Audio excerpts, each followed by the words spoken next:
शांति। बाबा good morning. आज बाबा के 8 नवंबर 2021 के महावाक्य हैं। बाबा ने सार में कहा, मीठे बच्चे, शिव बाबा का बनकर कोई भी भूल नहीं करना। भूल करने से बाप का नाम बदनाम कर देंगे। बाबा ने प्रश्न पूछा, सबसे बड़ी प्रवृत्ति किसकी है और कैसे? तो बाबा ने उत्तर में कहा, शिव बाबा की सबसे बड़ी प्रवृत्ति है भक्ति में सब त्वमेव माताश्च पिता कहकर पुकारते हैं, तो प्रवृत्ति वाला हुआ ना। परंतु जब तक वो साकार में ना आए तब तक उनकी कोई प्रवृत्ति नहीं है, क्योंकि ऊपर में तो आत्माएं बाप के साथ निराकारी रूप में रहती है। जब साकार में आकर इनमें प्रवेश करते हैं तो सबसे बड़ी प्रवृत्ति है, सबसे बड़ा परिवार गृहस्थी। ओम शांति। भारत खास और आम दुनिया ये नहीं जानती कि बेहद का बाप निवृत्ति मार्ग वाला है या प्रवृत्ति वाला। जब बाप आते हैं तो बच्चे बच्चे कहकर बुलाते हैं, क्योंकि उनको पुकारा भी जाता है, त्वमेव माताश्च पिता त्वमेव त्वमेव बंधु च सखा त्वमेव, तो गृहस्थी बन जाते हैं। वहाँ तो सब जानते हैं शिव निराकार है। भले शिव का आकार है परंतु बाल बच्चे तो नहीं है ना। अगर है भी तो सब आत्माएं बच्चे हैं, सब एक जैसे बच्चे हैं, इसलिए समझते हैं सब परमात्मा है। आत्मा भी बिंदी रूप है, परमात्मा का भी बिंदी रूप है। गृहस्थी लोग ही गाते हैं त्वमेव माताश्च पिता त्वमेव। सन्यासी निवृत्ति मार्ग वाले कह देते हैं परमात्मा ब्रह्म है। वो त्वमेव माताश्च पिता नहीं कहेंगे, उनका मार्ग अलग है। ये भी भूल से लक्ष्मी नारायण के आगे जाकर महिमा गाते हैं त्वमेव माताश्च पिता त्वमेव, या कहेंगे अच्युतम केशवम। भक्ति मार्ग में स्तुतियां तो अथाह गाते हैं। वास्तव में परमात्मा बाप है, उनसे वर्षा कैसे और क्या मिलना है तुम बच्चे जानते हो। वो बाप भी है, दादा भी है, बड़ी माँ भी है और प्रजापिता भी है। इस द्वारा कहते हैं बच्चे, मैं तुम्हारा बाप भी हूँ, फिर मुझे भी प्रवृत्ति मार्ग में आना पड़ता है।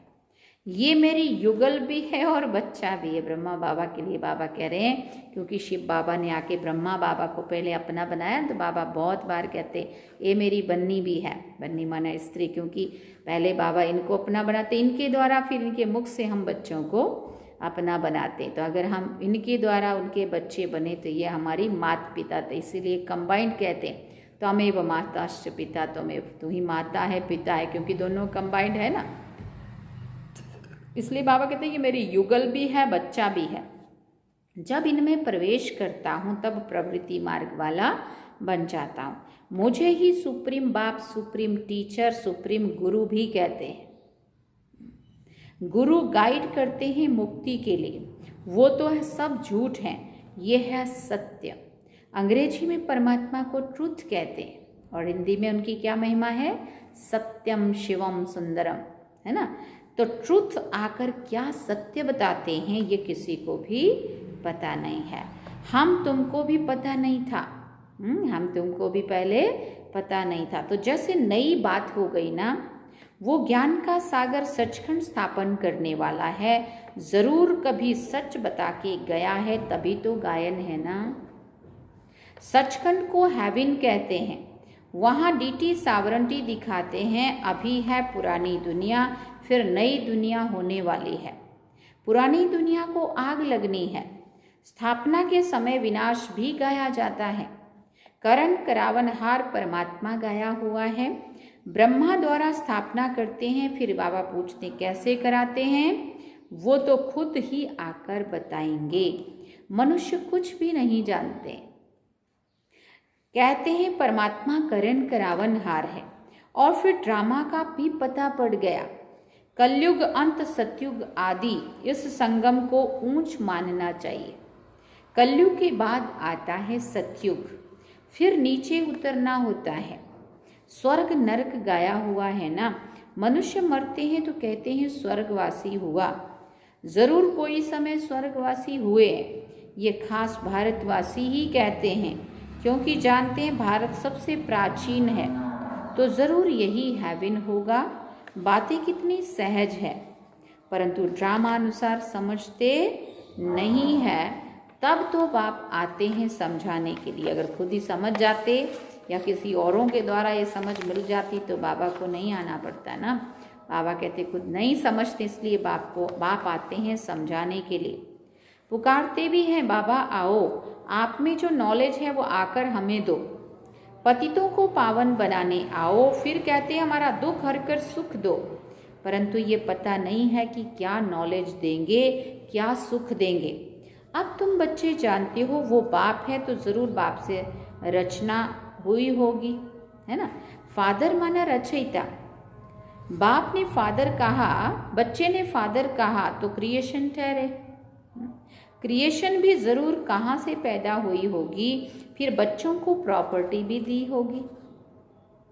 तो ये कॉमन बात है, इसलिए ही मुझको त्वमेव माताश्च पिता कहते हैं। तो बड़ा बाबा बड़ा गृहस्थी हुआ ना, बुलाते भी हैं, हे माता पिता आओ, आकर पावन बनाओ। अब फादर तो है, परंतु मदर बिगर रचना कैसे हो सकती है। ये फिर यहाँ रचना बाबा कैसे रचते हैं, ये है बिल्कुल नई बात। यहाँ भी बहुतों की बुद्धि में ठहरता नहीं है और सब जगह सिर्फ परमात्मा को फादर कहकर बुलाते हैं। यहाँ दोनों हैं फादर मदर, तो प्रवृत्ति मार्ग हुआ ना। वहाँ सिर्फ फादर कहने से उन्हों को मुक्ति का वर्षा मिलता है। वो आते भी पीछे हैं, ये तो सब जानते हो। क्रिश्चियन धर्म के आगे बौद्ध धर्म थे, बौद्धि धर्म था, उनके आगे इस्लामी धर्म था। इस सीढ़ी में और धर्म तो है नहीं, इसलिए गोले के बाजू में रखना चाहिए। ये है पाठशाला। अब पाठशाला में सिर्फ एक किताब थोड़ी होगा, पाठशाला में तो मैप्स भी चाहिए। वो जिस्मानी विद्या तो काम में नहीं आएगी, मैप से मनुष्य झट समझ जाएंगे। ये तुम्हारे मुख्य मैप्स हैं। कितना विस्तार से समझाया जाता है, फिर भी पत्थर बुद्धि समझते नहीं है। बाबा ने समझाया है प्रदर्शनी में त्रिमूर्ति पर ही पहले समझाना है। ये तुम्हारा बाबा है, वो दादा है। ज्ञान कैसे देवे, वर्षा कैसे देवे, भारतवासियों को ही वर्षा मिलना है ना। परमपिता परमात्मा ब्राह्मण देवता क्षत्रिय तीन धर्म की स्थापना करते हैं। ब्रह्मा द्वारा ब्राह्मण रचते हैं, यह है यज्ञ, इसको कहा जाता है रुद्र ज्ञान यज्ञ। और भक्ति मार्ग के जो यज्ञ हैं वो देरी से शुरू होते हैं, क्योंकि पहले होती है शिव की पूजा, फिर देवताओं की पूजा। उस समय कोई यज्ञ नहीं होता है, बाद में ये यज्ञ करना शुरू करते हैं। फिर बाबा कहते पहले देवताओं की पूजा होती है, पूजा करते हैं, फूल चढ़ाते हैं। अब तुम पूजा लायक नहीं हो। लोग शिव के ऊपर जाकर अक धतूरा क्यों चढ़ाते हैं, बाप समझाते हैं तुम सब कांटे थे। हमारी यादगार है, अक धतूरे हम लोग चढ़े थे बाबा के ऊपर, मना बने थे बाबा के, जब बाबा के ऊपर अर्पण हुए थे। और फिर बाबा ने हमें क्या बनाया, खुशबूदार बनाया। उनसे फिर कोई सदा गुलाब, कोई गुलाब, कोई मोतिया बनते हैं। जब हम बाबा के बनते हैं तो कितना कमियां कमज़ोरियां हमारे में भरी हुई रहती है, तो हम आकर धतूरे बाबा के बन जाते हैं। और फिर बाद में बाबा हमें परिवर्तन करके, हमारी सारी कमज़ोरियां ख़त्म करके ज्ञान योग के द्वारा हमें क्या बनाते हैं, दैवी गुणों वाला देवात्मा बना देते हैं, तो रूहानी गुलाब। फिर कोई मोतिया बन जाते हैं, फिर कोई अक के फूल भी बन पड़ते हैं। पूरा नहीं पड़ते तो अक बन जाते हैं। समझो बाबा के तो बन गए, लेकिन परिवर्तन कुछ भी नहीं किया, जैसे थे वैसे के वैसे चढ़े रहे शिव जी के ऊपर। बाबा कहते तो अक बन जाते हैं, कोई काम के नहीं रहते हैं। शिव बाबा पर सब कांटे चढ़ते हैं, इसलिए बाबा का नाम बबुलनाथ, जो बबुल के कांटों को फूल बनाने वाला। फिर उनों को फूल बनाते हैं, परंतु फूलों की भी वैरायटी बन जाती है। बगीचे में वैरायटी फूल होते हैं ना, तुम्हारे में भी नंबरवार हैं। कोई तख्त नशीन बनेंगे, कोई क्या बनेंगे, ये सब बातें बाप ही समझाते हैं और कोई समझा ना सके। भक्ति मार्ग कितना लंबा चौड़ा है, परंतु उनमें जरा भी ज्ञान नहीं है। सतयुग में देवी देवता थे, कलयुग में एक भी देवता नहीं है, तो जरूर परमात्मा ने मनुष्यों को देवता बनाया होगा। तो बाप आकर ऐसा कर्म सिखाते हैं जो मनुष्य सीख कर दैवी गुण धारण करके देवी देवता बन गए। और धर्म वाले क्या सिखाएंगे, क्योंकि उन्हों को तो ऊपर तो उनके पिछाड़ी, उन्हों को तो ऊपर से उनके पिछाड़ी आना होता है, तो वो सिर्फ पवित्रता का ज्ञान देते हैं। क्राइस्ट जब आता है तो क्रिश्चियन कोई है ही नहीं, ऊपर से उनके पिछाड़ी आते हैं। बाबा ने समझाया है मुख्य धर्म है 4। जो धर्म स्थापन करते हैं उनका जो शास्त्र है उनको कहा जाता है धर्म शास्त्र। तो मुख्य है 4 धर्म, बाकी सब है छोटे छोटे धर्म जो वृद्धि को पाते रहेंगे। इस्लामी धर्म का शास्त्र अपना, बौद्धियों का अपना, तो धर्म शास्त्र सिर्फ यही ठहरे। ब्राह्मण धर्म तो अभी का है ना, वो लोग गाते हैं ब्राह्मण देवताय नमः, तो उन ब्राह्मणों को समझाना है कि परमात्मा जब ब्रह्मा द्वारा आकर ब्रह्मा मुख वंशावली रचते हैं वही सच्चे ब्राह्मण हैं। तुम तो प्रजापिता ब्रह्मा की औलाद हो ही नहीं। किसको समझाना है?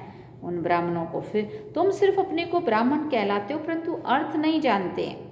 ब्रह्मा भोजन जब खाते हैं तो संस्कृत में श्लोक पढ़कर ब्रह्मा भोजन की महिमा गाते हैं, महिमा सारी फालतू करते हैं, क्योंकि ना ब्रह्मा का पता ना ब्रह्मा भोजन का पता।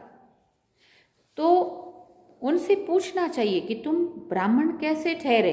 पहले तो ब्रह्मा चाहिए जिस द्वारा परमात्मा सृष्टि रचे, तो सच्चे ब्राह्मण तुम हो। ब्राह्मणों को तो चोटी दिखाते हैं ना, विराट रूप में फिर ब्राह्मण दिखाते ही नहीं है, तो ब्राह्मण आए कहाँ से? तुम अपने को ब्राह्मण कहलाते हो तो परमात्मा जब आकर ब्रह्मा द्वारा नई रचना रचे तब ब्राह्मण हो। फिर ब्राह्मण ही देवता बनते हैं, ब्राह्मण होते ही हैं संगम पर। कलयुग में सब शूद्र हैं, ब्राह्मणों की बहुत महिमा करते हैं। ये सब बातें बाबा समझाते हैं। अलिफ बे बाकी है डिटेल, भक्ति का भी समझाना पड़े। बाबा कहते, बाबा कह देते हैं तुम तो कोई भक्त हो, बाकी बाबा कभी गुस्सा आदि नहीं करते हैं। बाप समझानी तो देगा ना, क्योंकि बच्चे अगर भूल करते हैं तो नाम बदनाम किसका होगा? शिव बाबा का, है ना। इसलिए बाबा बच्चों के कल्याण अर्थ शिक्षा देते हैं।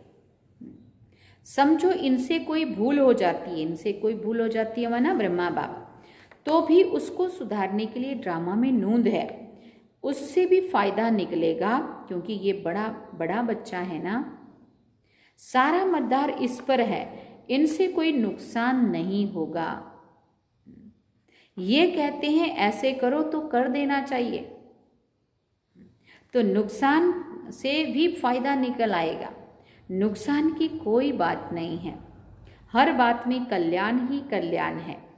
अकल्याण भी ड्रामा में था, भूलें तो सबसे होती रहेंगी, परंतु अंत में कल्याण तो कोई भी हालत में होना है, क्योंकि बाप है कल्याणकारी, सबका कल्याण करना है, सबको सद्गति देते हैं। अब सबकी कयामत का समय है, पापों का बोझा सबके सिर पर है, तो सबका हिसाब किताब चुकतू होगा।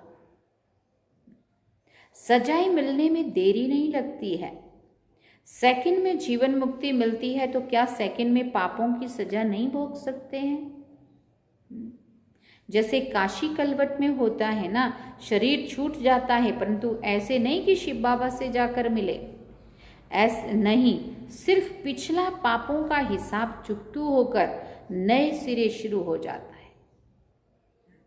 बीच में कोई वापस जा नहीं सकता है। भले ज्ञान सेकंड का है, परंतु पढ़ाई तो पढ़नी है ना। रोज शिव बाबा की आत्मा जो ज्ञान का सागर है वही आकर पढ़ाते हैं, श्री कृष्ण तो देहधारी है, पुनर्जन्म में आते हैं। बाबा तो अजन्मा है, जिनको पढ़ना नहीं है वो तो जरूर विघ्न डालेंगे। यज्ञ में विघ्न तो पड़ेंगे। फिर बाबा कह रहे हैं अबलाओं पर अत्याचार भी होंगे। वो सब कुछ हो रहा है कल पहले मौफिक। आसुर कैसे हंगामा करते हैं, चित्र फाड़ते हैं, कोई समय आग लगाने में भी देरी नहीं करेंगे। हम क्या करेंगे, अंदर में समझते भावी, बाहर में पुलिस आदि को रिपोर्ट करनी पड़ेगी। अंदर में जानते हैं कल पहले जो हुआ था सो होगा, इसमें दुख की कोई बात नहीं है। नुकसान हुआ, धोबी के घर से गई छू। ये बात समझ में आई क्या कहना चाहते बाबा? नुकसान हुआ तो समझो जो भी था अपना हिसाब जो था वो चुकतू हो गया, फिर दूसरा बन जाएगा। बाबा ने कह दिया है जहाँ प्रदर्शनी आदि करते हो तो 8 के लिए इंश्योरेंस करा दो। 8 दिन के लिए इंश्योरेंस करा दो। कोई अच्छा आदमी होगा तो चार्ज भी नहीं लेगा। ना इंश्योरेंस किया और तो भी क्या होगा, फिर नए चित्र बन जाएंगे। कदम कदम में पदम है, तुम्हारा कदम कदम सेकंड सेकंड बहुत वैल्यूबल है। तुम पदमपति बनते हो, 21 जन्मों के लिए बाबा से वर्षा लेते हो तो कितना अच्छी रीति समझाना चाहिए। वहां स्वर्ग में तुम्हारे पास अनगिनत धन होगा, गिनती की बात नहीं है। तो कितना बाबा तुमको धनवान सुखी बनाते हैं। इनकम कितनी बड़ी है, प्रजा भी कितनी साहूकार बनती है। ये है सोर्स ऑफ इनकम 21 जन्म के लिए। ये है मनुष्य से देवता बनने की पाठशाला। पढ़ाता कौन है? बाबा याद दिला रहे हैं। हम सब जानते हैं कौन पढ़ाता है, लेकिन फिर भी बाबा चेक करते हैं कि इनको याद भी है कि कौन पढ़ाता है या नहीं। बाबा कहते कौन पढ़ाता है? बाप। फिर ऐसी पढ़ाई में गफलत नहीं करनी चाहिए। इतना कह के फिर बाबा कहते अच्छा मीठे मीठे सिकिल दे बच्चों प्रति माता पिता बाप दादा का याद प्यार और गुड मॉर्निंग। रूहानी बाप की रूहानी बच्चों को नमस्ते। हम रूहानी बच्चों की रूहानी माता पिता बाप दादा को दिलवा चान सिकवा प्रेम से याद प्यार गुड मॉर्निंग नमस्ते। थैंक यू बाबा, शुक्रिया बाबा। अब धारणा के लिए सार हम सुनेंगे। पहला पॉइंट, सदा स्मृति रहे कि इस कल्याणकारी युग में हर बात में कल्याण है। क्या पक्का करना है? सदा स्मृति रहे कि इस कल्याणकारी युग में हर बात में कल्याण है। हमारा अकल्याण हो नहीं सकता। हर बात में कल्याण समझ सदा निश्चिंत रहना है। दूसरी बात, सदा गुलाब बनने के लिए पढ़ाई पर पूरा पूरा ध्यान देना है। पढ़ाई में गफलत नहीं करनी है। अक का फूल नहीं बनना है। बाबा ने कहा ना, जब बाबा के बनते हैं तो अक धतूरा बन के हम बाबा के पास आते हैं। बाबा के बनते हैं बुराइयों से भरे हुए, कमज़ोरियों से भरे हुए। और फिर जब बाबा के बनते हैं, बाबा का ज्ञान सुनते हैं और उसके आधार पे योग करते हैं, बाबा को याद करते हैं, तो फिर क्या होता है, जो अक के फूल धतूरे के फूल परिवर्तन होते होते और कोई रूहे गुलाब बन जाते हैं, खुशबूदार बन जाते हैं। और कोई अगर पुरुषार्थ नहीं करते हैं तो अक के ही रह जाते हैं, है ना। तो बाबा कहते अक का फूल नहीं बनना है। अगर हम बाबा के बने ही हैं, बाबा को पहचाना है, तो पहचानने के बाद फ़ायदा कब है? जब हम प्रैक्टिकल जीवन को बनाएं, बाबा की बातों को जीवन में धारण करें और अपने में परिवर्तन लाएं और खुशबूदार गुलाब बन के दिखाएं, तब है फ़ायदा। बाबा कहते अक का फूल नहीं बनना है। वरदान में बाबा ने कहा सबको रिगार्ड देते हुए अपना रिकॉर्ड ठीक रखने वाले सर्व के स्नेही भव। सबको रिगार्ड देते हुए अपना रिकॉर्ड ठीक रखने वाले सर्व के स्नेही भव। जितना जो सभी को रिगार्ड देता है उतना ही अपने रिकॉर्ड को ठीक रख सकता है। दूसरों का रिकॉर्ड रखना अपना रिकॉर्ड बनाना है। जैसे यज्ञ के मददगार बनना ही मदद लेना है, वैसे रिकॉर्ड देना ही रिकॉर्ड लेना है। एक बार देना और अनेक बार लेने के हकदार बन जाना। वैसे कहते हैं छोटों को प्यार और बड़ों को रिकॉर्ड दो। जो सभी को बड़ा समझकर रिकॉर्ड देते हैं वो सबके स्नेही बन जाते हैं। इसके लिए हर बात में पहले आप ये पाठ पक्का करो, पहले आपका पाठ पक्का करो।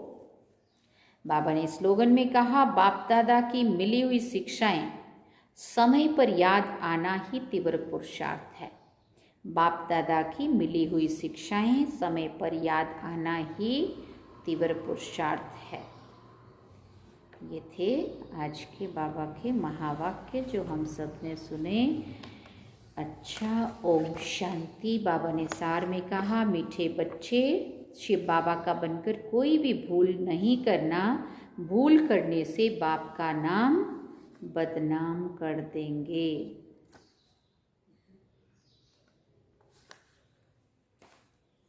ये हमने बाबा की मुरली सुनी, अब हम बाबा को याद करेंगे।